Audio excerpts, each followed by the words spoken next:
Hello, welcome to Tub Talks with Damon on location in Los Angeles, California.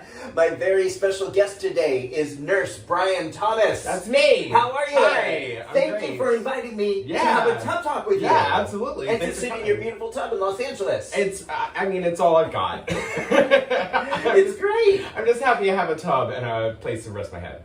Well, you do have a great tub, and you actually have a lot more to say and a lot more going for you and I can't wait to hear about all of it. Yeah. So, but before we do, first of all, I want to reach behind you because I am just loving the energy coming to me from Franken Duck. So I just want to pay homage or honor. Let's just have Franken Ducks. I've been in Rocky Horror Show, the musical, twice. Oh my gosh. And I have been in like the Shadowcast probably 100 times. So I used to go to the New Art. Rocky Horror. Really? I saw it like 79 times in the 80s. Yes. Like that was just wonderful. I love Rocky Horror so much. Have you ever seen it at the New Art? I don't think so. Wait, here? Yeah, here. It's still at the New Art, I think, every Saturday. I went to see one on a Saturday recently, but I don't think it's called the New Art that I went to. I think it's at a different theater. Oh my gosh. Yeah. Oh they my changed gosh. theaters. How things change. Yeah, How but they things do it change. every Saturday. Wow. It was a blast. They were great. Wow. Yeah. Okay, so Brian, Yes. first thing I want to ask. Okay. What do you like most about your body? I thought about this. So I think I like my eyes mostly. I love my eyes. Show the people. Those are some nice eyes. I have very hazel eyes, and so sometimes people are like, "Wow, your green eyes are beautiful," and then some people are like, "Wow, your blue eyes are beautiful." So I love my eyes, but I also love my legs. I have good legs. I have great calves. You do. Great calves, Which is important for a nurse. Yeah. Yes. I'm on them all the time. Yes. I wear compression socks. So what do compression socks do? They basically increase venous circulation back to your body. So if you wear compression socks when you're on feet for 12 hours, it can prevent varicose veins and edema, and helps your feet not to feel so tired at the end of a shift. Because you're on your feet for 12 hours? 12 hours a night. Wow. Yeah. At night? Yeah. It's great. I want to hear more. We're going to talk about that. So you like your eyes, you like your feet. Your legs. My legs. Your legs. Yeah. Yes. And part of what I enjoy about your work, which we're going to talk about, is how body positive it is. How you are not afraid or ashamed. As a person who works in healthcare, you do not appear ashamed to show your body and to celebrate our body and our erotic potential and sexuality. Yeah, which is something I don't feel like you find in a lot of healthcare workers. Right. I think there's probably a lot of fear about losing careers and affecting their career and stuff like that, because we work really hard to get where we are, right? But eventually I was like, oh, fuck it. So you are now 32. 33. 33. Yeah. Okay, wow. I was going to the Rocky Horror at the Newark when you were not born. So we'll leave it at that. Fantastic. you were in your past life. Maybe that's why. That's how that's how generational Rocky Horror is. That's okay. It is. So let's talk about how you decided to get into nursing. How did you become a healthcare worker? Well, I originally went to school to be an actor, I'm a performer, and then I suffered from very severe drug addiction for years in my early 20s. Which one? Drug addiction to crystal meth, really everything under the sun. I had my phase with everything. But then crystal meth is when I really tanked, and I became a nurse because when I was diagnosed HIV positive. I was hospitalized with an infection. How old were you? I was 25. Okay. And I had amazing care in the hospital with really compassionate healthcare workers. And I then went to start my HIV treatment. And I had this great institution and case manager that like helped me get on my feet and get health insurance and start treatment and find recovery. They like helped me find meetings of recovery. And I like, that kind of like inspired me like, oh, like this is what I should be doing. Like I should be using this to help other people. So that's how I like came to the conclusion that I should become a nurse. Mm-hmm. And was it that you should be a nurse, or that's what felt inspiring? That's what felt inspiring. Okay. Yeah. So and then like now I work in like neuro ICU, which is very like a far cry from why I like got into nursing. But that's why I do a lot of the like social media stuff that I do now. And that's how I kind of like make sure that my cup is being filled along with filling other people's cups. Wow. If that makes sense. Yes. Yeah. So how old were you when you started using meth? Probably like 22 or 23, you know, and before that it was a lot of cocaine and alcohol. Okay. So why? What drew you to drugs and alcohol at such a young age? Oh God. Well, so I mean, I started using drugs and alcohol when I was like 15. My parents are pot dealing bikers. You know, I was raised in this atmosphere that like you can party as hard as you want as long as you pay your bills. And I'm not capable of that, but some people might be. So you were, that was what you were learning. Is they were doing responsible drug use, or right. They were functioning. Yeah, they were functioning, and they still do, and they're amazing parents. But like that was kind of like the idea that like the concept I was raised around. And, you know, I think addiction and alcoholism really run in my family very deep. My biological father's, who I don't really speak to anymore, he's very, very much in it. And so that kind of, I just started using drugs at an early age thinking it was okay. And it was okay for like a while and fun. And, but it also really like kept me from like seeking my dreams and my like goals. And I didn't realize that until later when I got sober, and I was like, wow, like I really could have done this or I could have done that. But no use like crying over spilt milk, right? So yeah, so I started at a really early age, and then, you know, I had a lot of like trauma. You know, I was sexually molested when I was a child. That probably had a lot to do with it. I blamed, you know, my, you know, family and everything for all of my problems. Just all around like had some, like, I think I had a lot of stuff going on that I had to deal with, which I have. But yeah, I did everything. Opioids, psychedelics, cocaine, stimulants, like you name it. I had like a year where I was like very much deep into it. Wow. Yeah. I just want to check to see if something's dripping. I know, I think the faucet is still on. Oh. There we go. This is the weirdest faucet. Like it's like I've never had like a like knobs down here and up there. I think it's strange. Okay. Yeah. So it was growing up in a family where drug use was prevalent but functional. Yeah. And then were you molested on an ongoing basis, or was this a singular trauma? Yeah, it was on an ongoing basis. It went on for like 4 years. Okay. Yeah. Was anyone aware? So no one was aware when it was happening, and then, you know, I actually came out about it later in life, but I was currently like very deep into drug addiction, and actually no one believed me. So I've processed that. I've like what was that like? It was like really hard because like, you know, my family wouldn't believe that it happened, and, you know, and then I didn't talk to anyone for like 3 years. And, you know, like, after I got sober and I processed a lot of things and through like a lot of therapy and 12 steps and like stuff like that, I like found like forgiveness in all that without needing to receive anything back, right? Like, so I just really let it go, and I'm very much at peace with it now. But at the time it was like devastating. Like I didn't talk to my family for years. You're in contact with them now? Yeah, I have an amazing relationship with my family now. Okay. Yeah. Okay. So was the abuse, do you feel like the precipitant for the drug abuse? The sexual abuse precipitate the drug abuse, or I think it's like it would be irrational to think that it didn't, right? Like it started when I was 9 and went till I was about 15, and around 15 or like 9 until like 13, 14, and that's when like I really like started using drugs. But it also coincides with me like becoming a teenager and like having access and like stuff like that.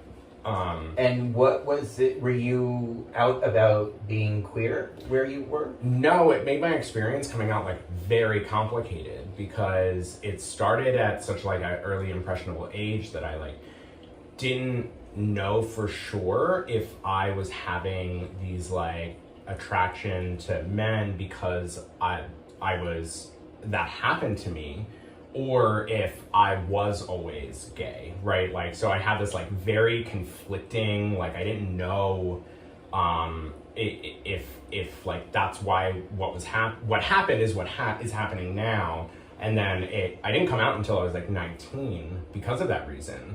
Because I was just like very, very confused about it all. And then I had to just be like, you know what? Like, it really doesn't matter because I love cock now. So Okay. yeah. So then you continued to use drugs, got into meth. What did meth at the time, what did meth seem to offer to you?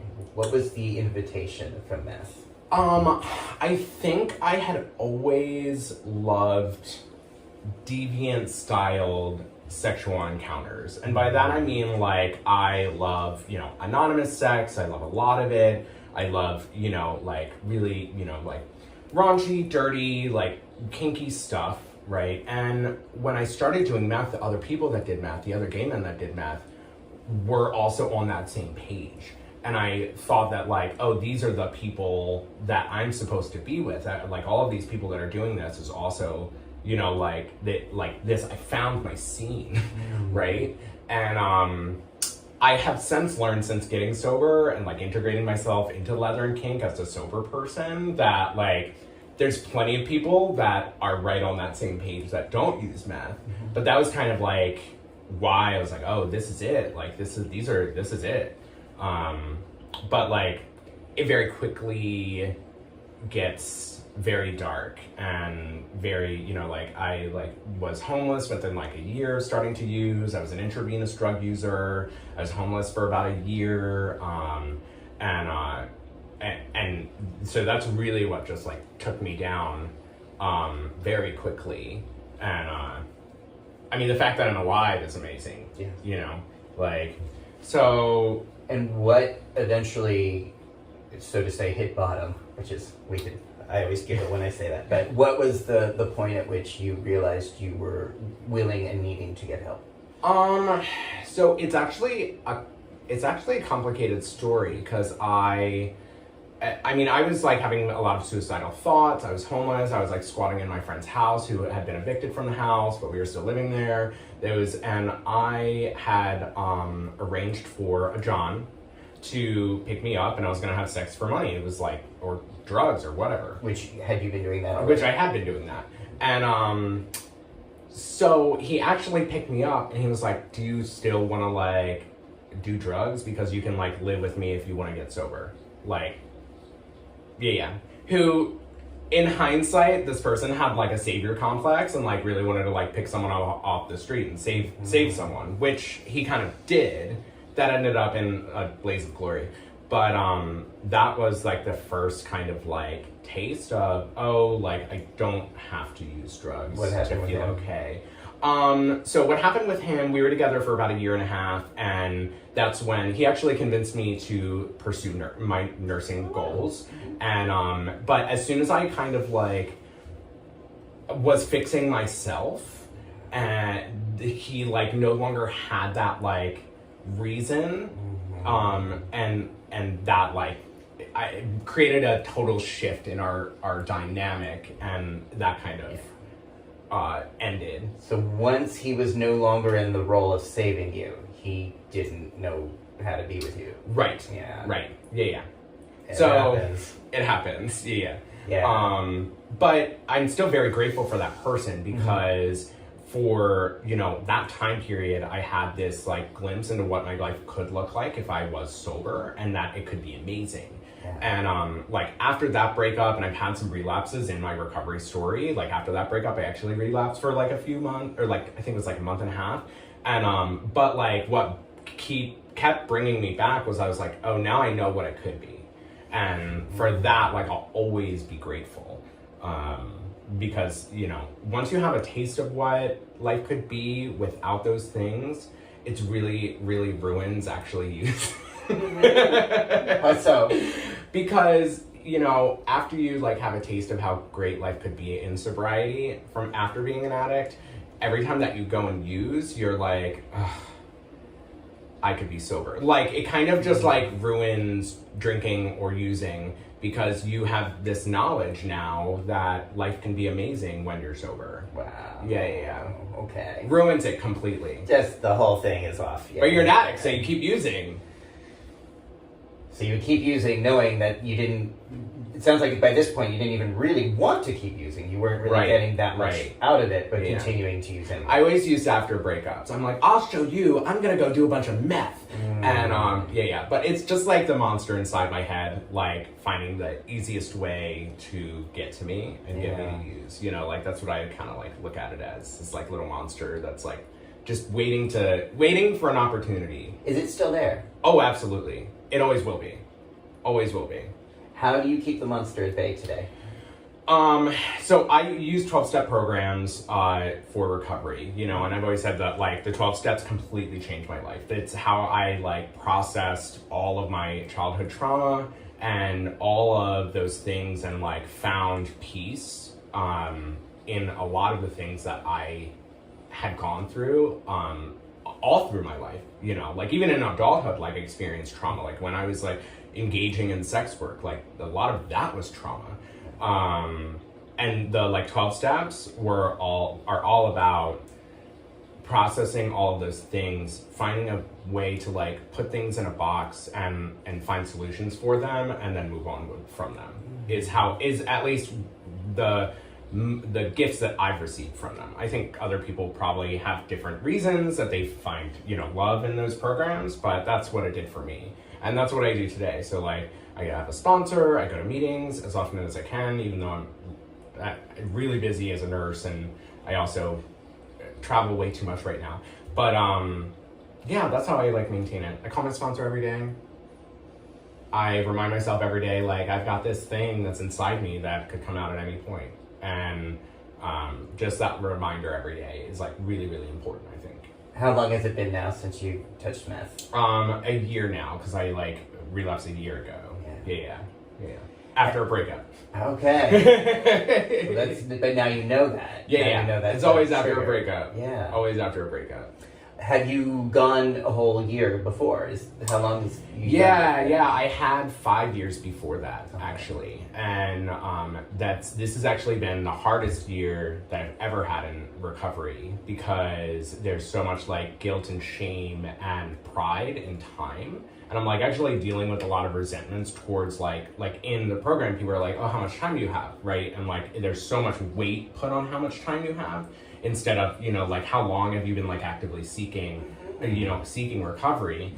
And it wasn't until like I had 5 years and I was very I had a lot of pride in that time, and then I lost it and I came back. And this year has been the most like grueling, just kind of like I don't even want to like get up and pick up a chip every month kind of thing. Like so it's been really, really tough this time around, and a lot of it has to do with like just like my own pride and, you know, my own kind of like way of thinking about stuff right now. But like I know that I just need to like keep coming back, just keep doing it until it works, because I know it works. Yeah. Right. Yeah.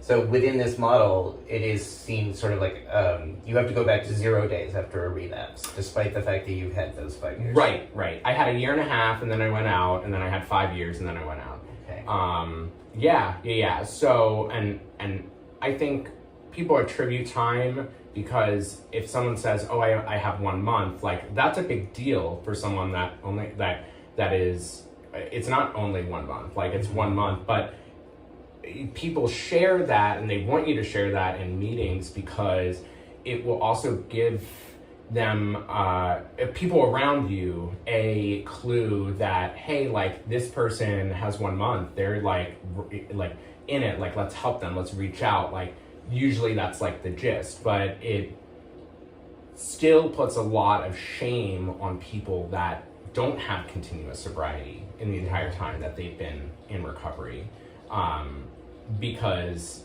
they could have been in the program for 10 years and used maybe 2 months out of that 10 years, but they still have 9 years and 10 months of sobriety and time that they battled that inner demon, right? Yeah. So, yeah, that's where I'm at right now. Okay. It's been rough, but I'm okay. Do you think with now having a year that it gets easier for you? No, absolutely or not. Is it gonna be rough for a while? I think it's gonna be rough for a while because I'm still like very much in my head about it all. Yeah. Is that like, when you say in your head, is it like a shame about it? Oh yeah. Just like wrapped with like shame and anger at myself and resentment and like. Does that help? No, not at all. But like I have been actively trying to working to try to get rid of it. And I think it's just something that will fade in time, but currently I'm still like very much in it. Okay. Yeah. When your mind is going there with criticism and shame, does it also take into account the other facets of who you are and what you contribute into our world? This is kind of the segue. Yeah. That was my natural segue. Because you do, in my opinion, an exceptional amount of really interesting and educating information, but in a very entertaining way, using TikTok. Yeah. And, you know, most nurses, doctors, therapists don't really go outside their lane. It's like, okay, I do what I do, and I don't really do a whole lot more to try to help people have healthier, happier sex lives. Right. But I know that for you, that has been very much part of your energy and your intention. Yeah. And I guess first, in your mind, does that count? Do you get any points for that? So I was actually just talking to somebody about this, about like how I'm like all wrapped up with shame about my recovery and how my entire platform on publicly is about not being ashamed of things like STIs and sex, and like he was like, how is it that isn't transferring to this aspect of your life? And I don't know. Do you want it to? I do, but I'm still like so wrapped up in it. It's hard for me to like, and I did like, you know, I came out publicly on my media about it, about my relapse. And relapse? About my relapse. Wow. Yeah. But I'm still not like really talking about it. Although I don't really talk about my recovery a lot on my social media channels. I think all of my followers know that I'm sober. It kind of comes up here and there. But, you know, I do have to worry about my nursing career. Right. Because addiction in nursing is like a very big deal. Like, so I'm kind of limited to how much I share about that on my like very public platforms. Right. But I share enough that people know I'm in recovery, that, you know, I haven't had, you know, I'm not a first nighter. I didn't walk into a room and I haven't been sober since, you know. And it's important for people to know that and see that. Yeah. But yeah, I kind of like definitely withhold that a little bit on my public channels. So internally, in your mind, what are the messages you hear that are shameful? What are the inner voices saying to you that are shameful? That I should have been better, that I should have done better, I know better, like all of those things. And then how do you actively challenge those critical voices or shameful? Or do you want to? Do you feel like they're important or necessary for you to have? I don't think they're necessary for me to have, because like I know that like I'm just, you know, I'm an addict, right? Like I'm an addict, I'm an alcoholic, like that's what we do. And I try to challenge that, but I'm still like, I'm just like very deep in it right now. Okay. Yeah. Okay. Well, just for your consideration, something that has really worked well for me in my life and sexual health and all parts of the lifespan is actively challenging and engaging debate in terms of the word should. I like that. And that's been a big part of my personal and professional life, is saying, well, there really isn't an arbiter of morality. Right. And, you travel cross-culturally. You see that there's really no agreement around the universe about what people should do or how they should think or how they should feel or how they should fuck or how they should drink. I mean, we're not going to get consensus on this 24/7 around the globe. Right. And so why subscribe or attach to a specific idea, a specific paradigm that's set up to hurt you? Mm-hmm. And this goes for people struggling with body image. This struggles with people struggling with different ages, or people struggling to embrace who they are sexually, whether it's gay or leather or kink, to say there is no should.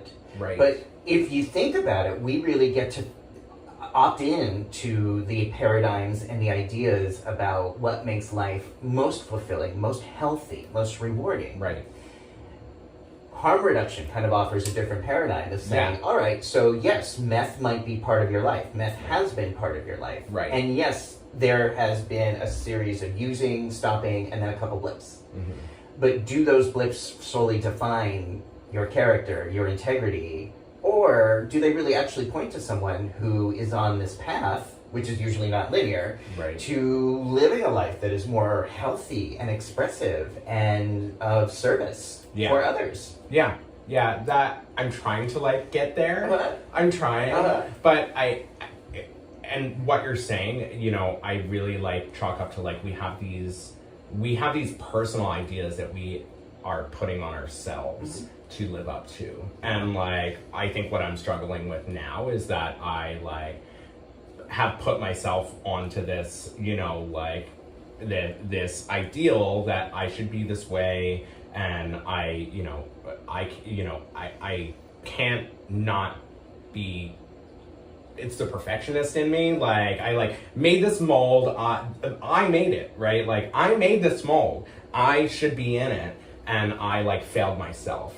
Is where I'm struggling. And the emotional consequences of thinking that way are what? Shame, guilt, all of it. And would you say, is it fair to say that shame and guilt have been part of relapse? Oh, yeah.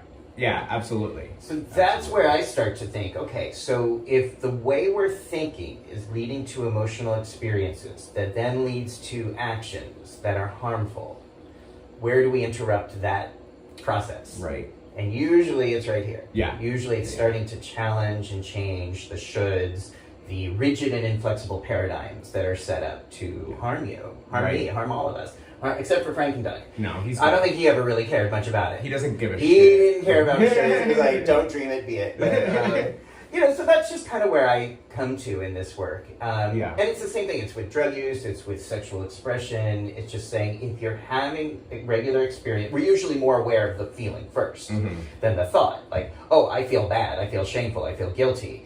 Okay, that's usually the thing that's most salient.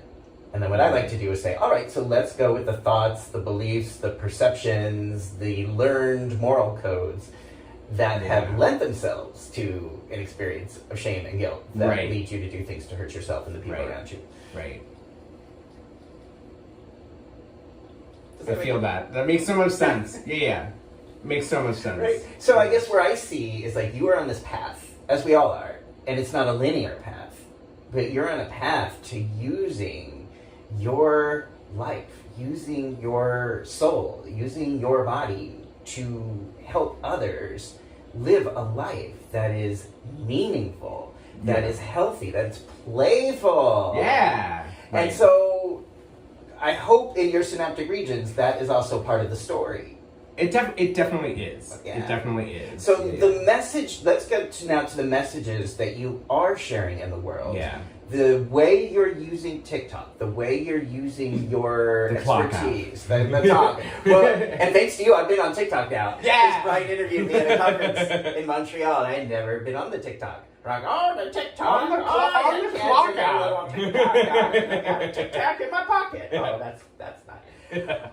So you decided to use this way of communicating to share with the world. What did you want to say? Well, I started it as I became a nurse, and then the pandemic happened.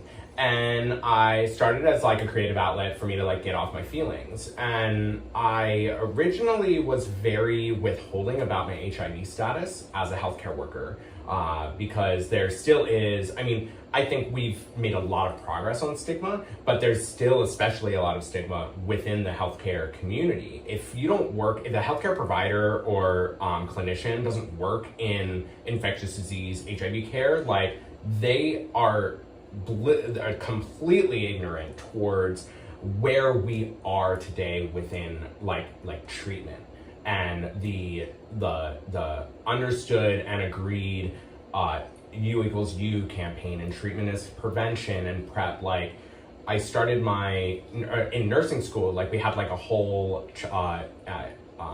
unit obviously on immune disorders, and like HIV is in that. And it was like they were teaching to the 90s. They were teaching about HIV, how it was in the 90s. And like, yeah, that's like important for us to like know where it came from. But I talked to my teacher that day and I was like, listen, I'm HIV positive and I would love to share my experience about what it's like to live with HIV today. Wow.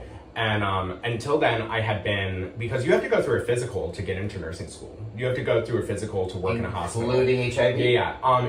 Because HIV legislation, don't have to disclose that at any time. But if you're going through a physical, does that include an HIV test? It doesn't. In the United States of America, you cannot be tested for HIV unless you give specific consent. So even if you're completely incapacitated in the hospital and say, we're trying to figure out, you're incapacitated, we have no record of you and no family members to get consent from, and we are like, we need to test them for HIV because maybe this is an immune response, blah, blah, blah. We can't do that because we need specific permission legally to test someone.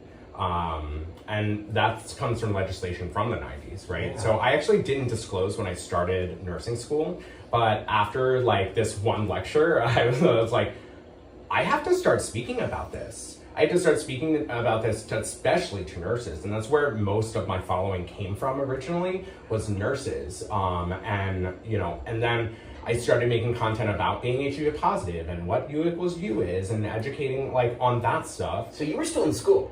I was still in school. Were there any consequences for being open about living with HIV in school? There were no establishment kind of consequences. I don't think there were any consequences. I think I changed a lot of people's opinions of what it could be, what it looks like to be HIV positive, and what it looks like today. Because like they weren't even teaching about treatment as prevention, the CDC, like, and all of like the partner study 1 and 2, and the reason is because in nursing schools, and I don't know how it is in medical school, but they're teaching to the exam that is going to be administered to that nurse. And usually exam questions are about 5 years behind in medicine, right? Like, because they have to be vetted and screened. And so they're teaching to what's going to be on the test, right? To pass my board exams. And that means everything that they're teaching is 5 years behind. And HIV care, medication, it moves so quickly. There's always something new coming out. There's new research all the time on it these days. And the progression in the last 10 years with medication has been so vast and so quick. And they were teaching what it was like to be HIV positive 10 years ago, which is extremely different from what it's like today. So that's when I was like, I need to share about this. I need to talk about this. I made a whole like PowerPoint presentation called HIV and Me. I gave it to my whole class, and now I still go back to my school every couple years and I do the presentation for nursing students. Why did you do that? Because I felt it was so important. Like there's this lack of knowledge that really will make clinicians better.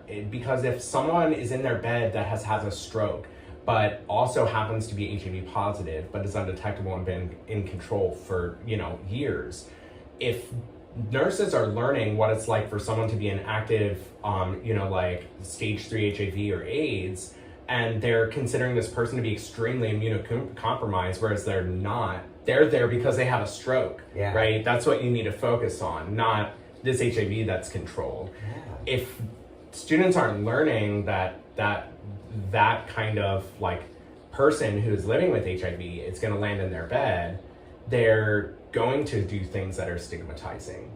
They're going to wear double gloves or something like that. So you did this to help people living with HIV, people that would end up in the ICU living with HIV, so they're treated with science and humanity. Exactly. Because, like the more we know, the more we know. It's amazing. So that's why I started. Wow. And then because my life is like naturally kinky and sex positive, and I'm a like very proud hoe and slut. What does that mean to you? So it means that like my whole campaign is #hoe responsibly, and that means that like you can go anywhere, fuck anyone you want, do anything you want. There's lots of sexual health tools that you can use to make it safest for you, and you just have to find the ones that work for you. And coming back to shame, don't be ashamed about the ones that you do or don't use. And also don't judge other people about the ones that they do or don't use. Wonderful. Yeah. So really that message of sexual freedom, that ability, the agency to say yes to your yes, no to your no, maybe to your maybe. Right. Is something you've been putting out there for a long time. Yeah. So your TikTok information started going from being kind of like nurses and HIV awareness to really getting sex positive messages out there. Yeah. I transitioned not very quickly, but like I make lots of videos, right? And that's how that platform is. They want you like make lots of content, throw it at the wall. Users and consumers on that app want to feel like they actually know the person that they're watching, right? So I'll put educational videos out, but I'll also do like some stupid thing where I'm like eating a cinnamon bun in the bathtub, which I do a lot. It's my like post-shift thing. I like eat in the bathtub. And then I like would make a video of me like at a leather event or something, and like it really like was popular, and I was like, oh, people want to see this too.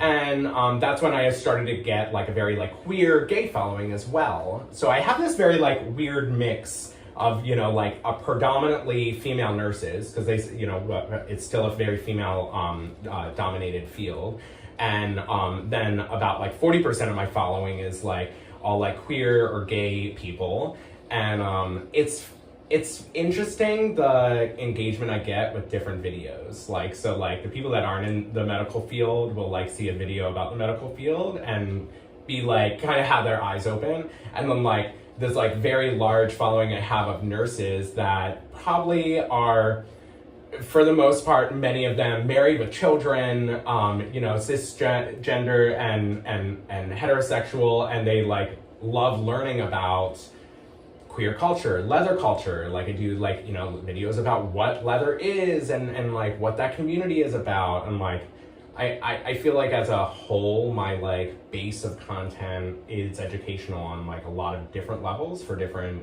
groups of people currently. Yeah. Okay. So what does leather and kink mean to you? Wow. So let's start with leather. What does leather mean to me? Because I feel like the leather community is kind of like not separated, but it is its own kind of entity from kink, right?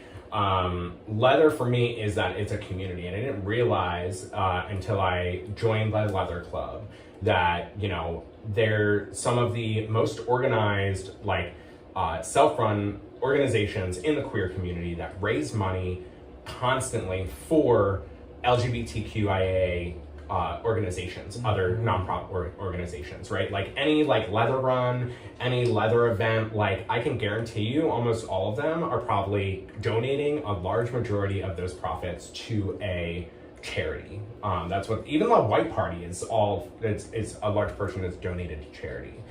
So, like the leather community, really like leather started as like motorcycle clubs in the 1930s and 40s, like very much inspired by artwork by Tom of Finland and other artists, and it was a way for gay men to gather, and it came from what one source I was reading from motorcycle culture from the military.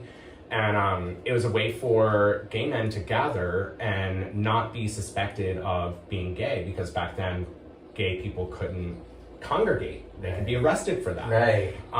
And so from that kind of bore this like very ultra macho masculine vibe from there. And that's also where motorcycle clubs came from. And so if you look at most of the leather clubs that you see, they have MC behind it, and it actually stands for motorcycle club. Oh. Because, or some of them will say men's club now, but the original acronym is for motorcycle club, because all of these clubs were motorcycle clubs, but a lot of people didn't have motorcycles. Oh. It was people, like gay people, gathering together in leather and macho, and they're just, like hanging out, like working on their bikes and like stuff like that. They're having butt sex. They're having butt sex. And so that's where that community came from, and that's where these clubs came from. So like my leather club in Baltimore has been around for 50-something years. So what has it meant to you, or what did this community offer to you? Well, when I got sober, I was having a really hard time breaking this tie between this like slutty like hoe that I had inside me and these expectations of society that that's, now that I'm sober, like that's not what I'm supposed to be doing.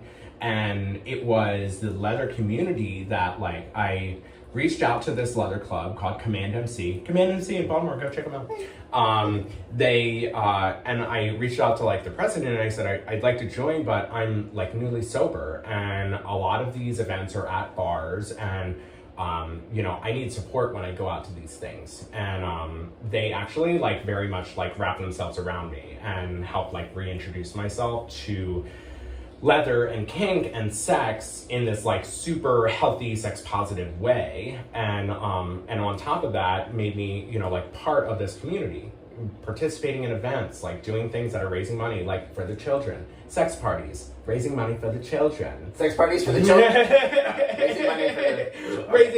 Raising money, like we host like bi-monthly sex parties, and all of the profits go to, we usually donate to like Baltimore local charities, like Baltimore Safe Haven is one of them that we donate to all the time, and they're like a community housing for trans people in Baltimore, specifically like trans people like I think like 18 to 24 or something like that. But anyway, so like I was like, here's these awesome people that are super sex positive and love being hoes and are not just not shameful of it, but like proud of it, and like this is like this is normal, like this is healthy and this is great. But also these organizations that are also doing really amazing things and supporting the queer community. Wow. Yeah. And then so what does kink mean?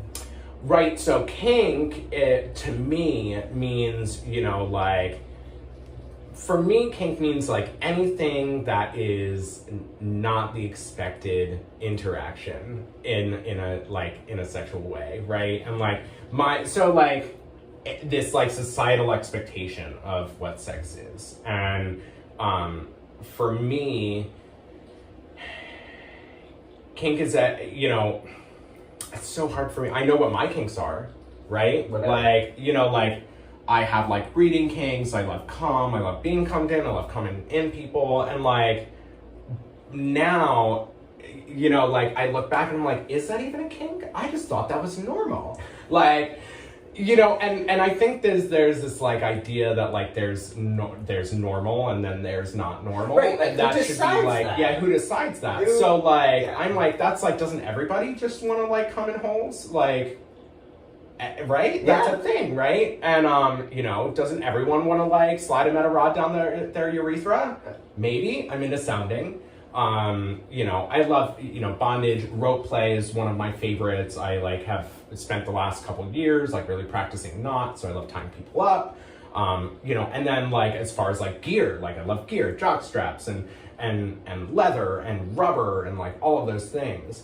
And I think I have a skewed perspective of kink, because for me now all of that is so normalized.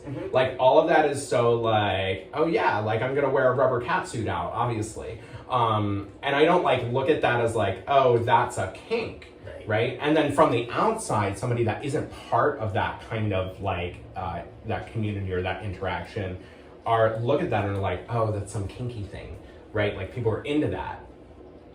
Right, it's so relative. This is why I never quite understood the term. Because people ask me that, I'm like, I don't know. Am I kinky? Am I vanilla? It really depends who you ask. Right.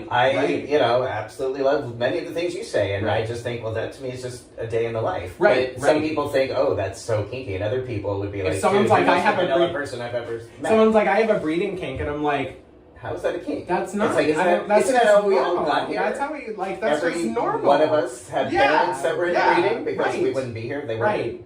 And then like I also like there's these like definitions of fetish, which is like being aroused by a body part that is not normally used for sex. Yeah, there's that word normal again. Yeah, like, I don't know what normal is exactly at all. I guess I've always said that if people gave up the word should and they gave up the word normal, I'd be out of a job tomorrow.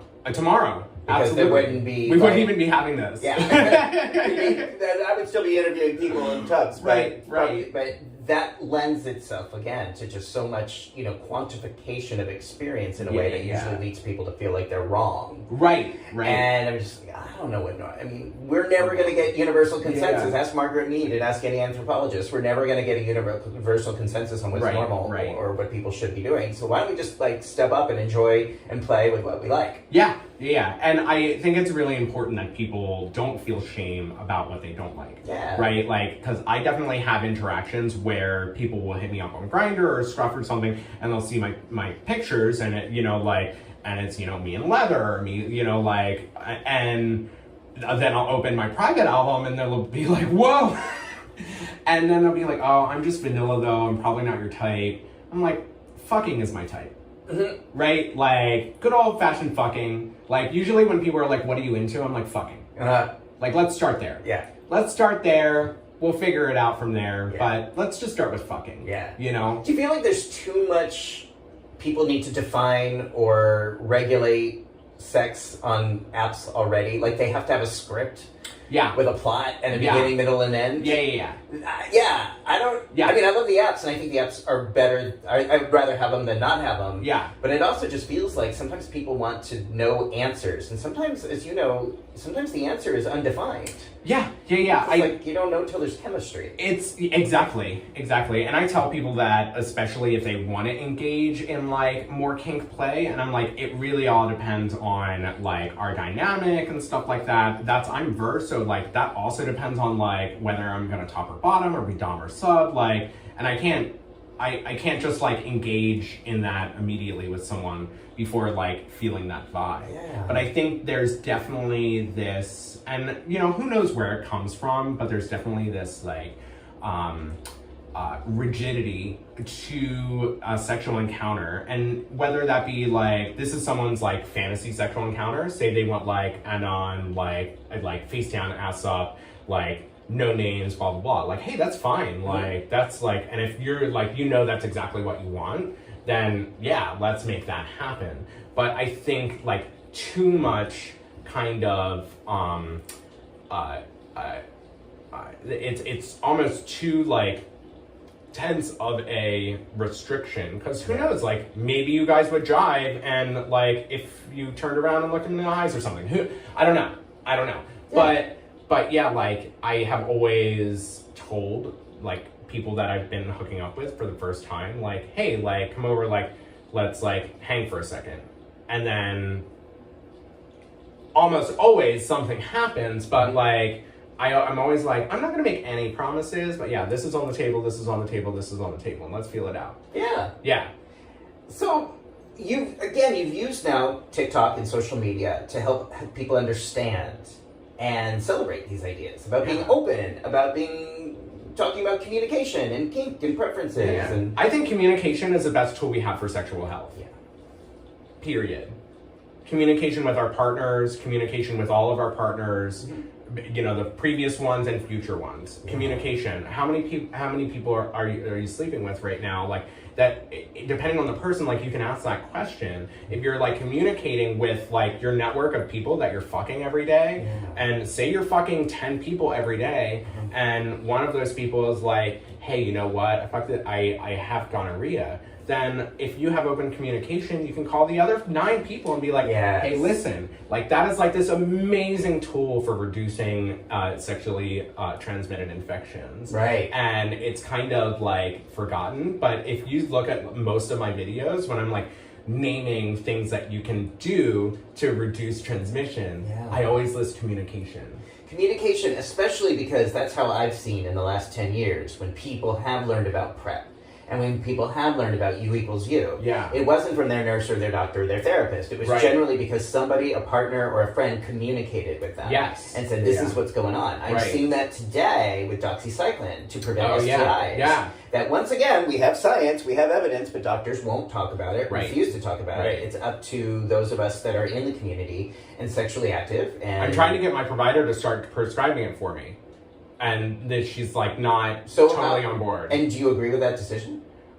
So I understand. I don't agree with that decision, but as a clinician, I understand why she's making that decision. Like within like her within her clinical practice and her licensure, if like it really comes down to these providers are worried about their licenses being on the line. So though we saw the same thing with PrEP 10 years ago. Right. And I mean, it was the same thing. It's like, well, the CDC does endorse this. There's guidelines. We have evidence-based published research that has validated itself over and over again.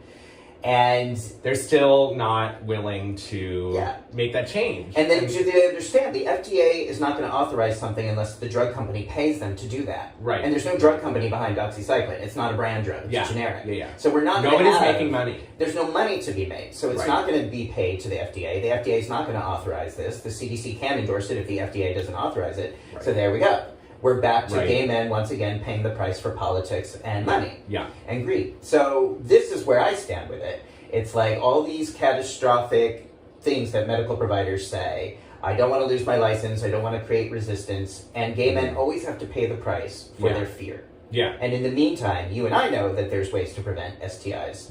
And we know the power of the U equals U message that activists were using. The CDC and everybody's on board with it now, but it took a long time. It took a long time. So that's why I get excited about the opportunities to use social media to help people learn that there are ways to prevent STIs, and they can just order generics. I'll put a link. With your permission, I'll put a link right now. It's not going to get FDA approval until some big pharma company is like, we have this new antibiotic. It costs $1,500. Right. They have to brand it. And I don't think people understand the politics behind it. I'm not anti-capitalist. I'm not anti-pharma.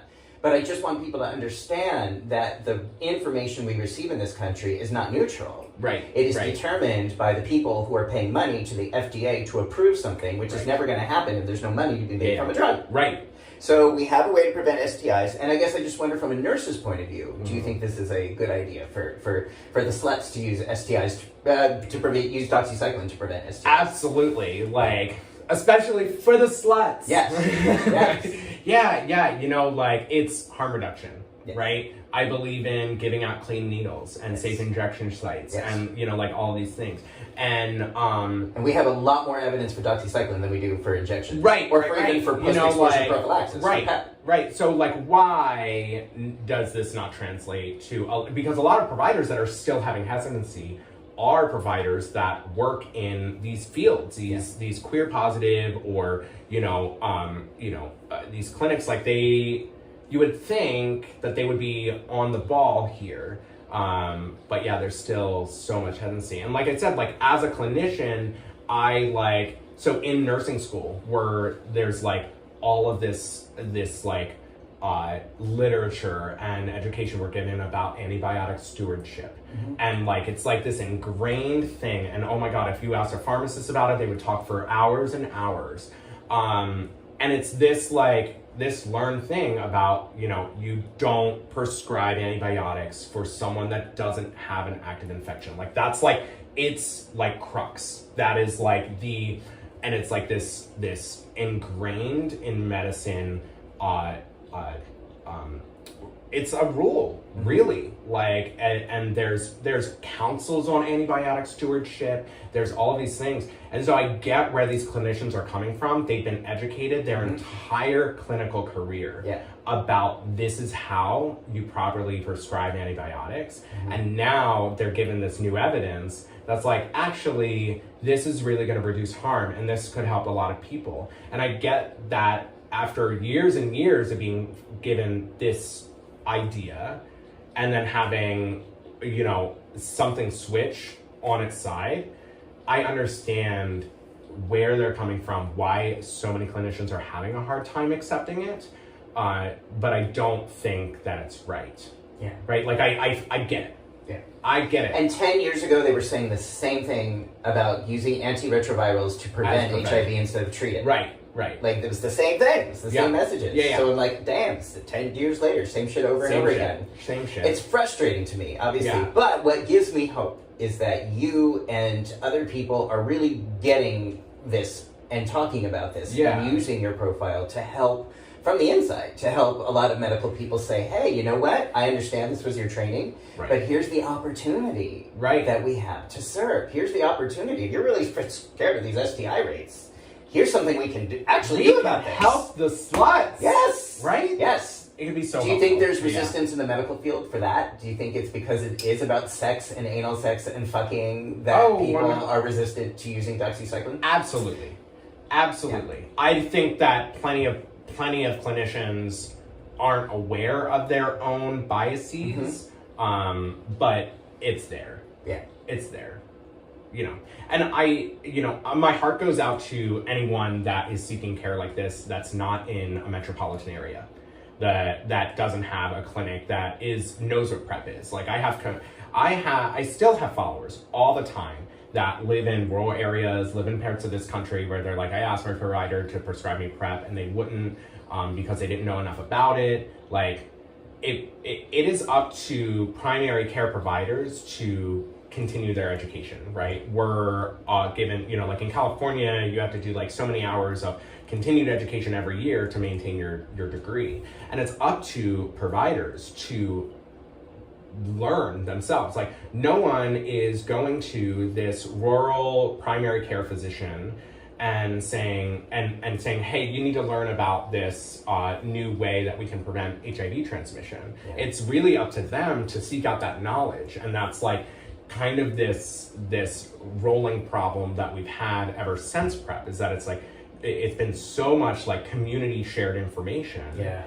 And as far as we've come, we still have a very long way to go, and we'll have the same problem with doxy PrEP and things and stuff like that. Like, we're gonna encounter the same set of problems with it as far as clinician education. Which is why we need you and TikTok and social media to help acclimate. Yeah. Because I've also seen in this time that it's not just one person in one place that changes minds. It's a series of people, places, and things that acclimate the brain to change in the minds of these people who think they are the arbiters of morality and antibiotics. It's so important, and also it's the new way that the generations are consuming media, right? Generations aren't consuming media like the transition has gone from these like big media sources that are all like funneled and filtered, and you get a message, to like people are getting their information from, again, people that they feel like they know, like they can trust. Yeah. And those are real people behind a camera, behind a phone, and that transition is it's what has made TikTok so popular. It's what and even like people don't get that kind of information from Instagram because it's so like curated and things like that. So like, I think that's why I do well on TikTok, is because I am very honest and people feel like they know me. And what kind of responses or what kind of feedback have you gotten from your posts on TikTok? Well, it depends on what kind of posts. My like more educational like videos, like I had this one video on U=U like blow up, and when a video on TikTok blows up, right, like you usually have your like filtered following and like the demographics that really love your content, right? So like if it gets pushed to my followers and like other followers like them, they're probably queer, they're probably liberal, they're probably sex positive. But if it gets really popular, TikTok starts feeding it to everybody. Yeah. And so like you'll have a video that is like, oh, it's so much fun and let's have sex and blah, blah, blah. And then like it gets really popular and then, you know, I'll get plenty of comments that are like, this is why you're the scourge of the planet, or like, you know, like stuff like that. You know. Have you ever had, do you generally get people thanking you for what you're doing? Yeah. Do you hear from people who say, you're helping me, you're making a difference in my life? Yeah, I get a lot. People will tell me that I inspired them to become a nurse. And like, that's like, yeah. Or like inspired what them does that to mean like, to you? It means a lot. I fear for them because the nursing field is like, really intense, and you know it's definitely not perfect and contributes a lot to my own insanity, but it means a lot because I know that like that's just another like if I'm inspiring someone to help people, that's like what happened to me. Yeah. Right. Has anyone ever said to you either you've changed my life or you've helped save my life? Anything like I've had it several times. Okay. Yeah. Okay. Yeah, it's really great. Well, It's really great.